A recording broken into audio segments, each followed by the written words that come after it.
जब सैम को पता चला कि उसके फ्लैट की कीमत अचानक कई लाख गुना बढ़ गई है तो वह विश्वास नहीं कर पाया। जिस फ्लैट की कीमत महज 2 लाख थी वह अब 11 करोड़ का हो चुका था। लेकिन उसने फ्लैट बेचने की बजाय बैंक से लोन लेकर 30 लाख में एक नया फ्लैट खरीद लिया। उसे लगा कि भविष्य में इसकी कीमत और बढ़ेगी तो वह उसे बेच देगा, क्योंकि कोरिया में प्रॉपर्टी हर दिन महंगी हो रही थी। सैम को लगा अब उसकी जिंदगी सुधर जाएगी। लेकिन 2 महीने बाद एक बुरी खबर आई। सरकार ने एक नया नियम लागू किया जिससे रियल एस्टेट मार्केट गिर गया और फ्लैट की कीमत आधी रह गई। सैम की सारी बचत खत्म हो गई और वह 30 साल के लोन में फंस गया। पैसे बचाने के लिए वह उस फ्लैट में रहने चला गया। वह अकेला था, इसीलिए ज्यादा सामान की जरूरत भी नहीं थी। पहली ही रात उसे ऊपर से अजीब आवाजें सुनाई दी। अगली सुबह नीचे रहने वाली पड़ोसन मई शिकायत लेकर आई। सैम ने उसे समझाया कि आवाजें ऊपर से आ रही हैं, लेकिन जैसे ही मई अंदर आई आवाजें बंद हो गईं। सैम ऊपर वाले फ्लैट में गया जहां जंग नाम का व्यक्ति रहता था जो जिम का शौकीन था। लेकिन जंग ने बताया कि वह रात में एक्सरसाइज नहीं करता और उसे भी ऊपर से ही आवाजें आती हैं। सैम और ऊपर गया। वहाँ एक बुजुर्ग दंपति रहते थे जिनमें से एक चल भी नहीं सकते थे। सैम को उल्टा डांट सुननी पड़ी। इसके बाद वह बिल्डिंग की मेंबर किम जी के पास गया। किम जी ने बताया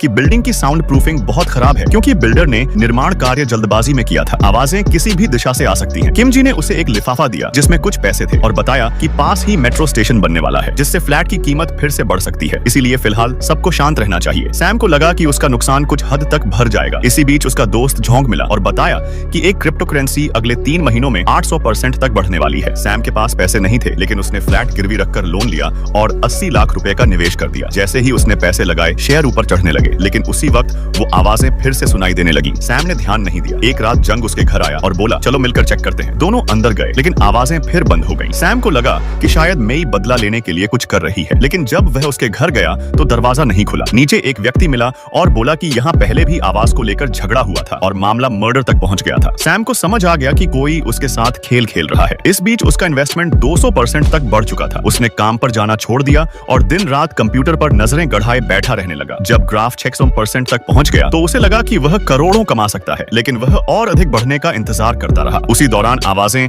और ज्यादा तेज हो गईं।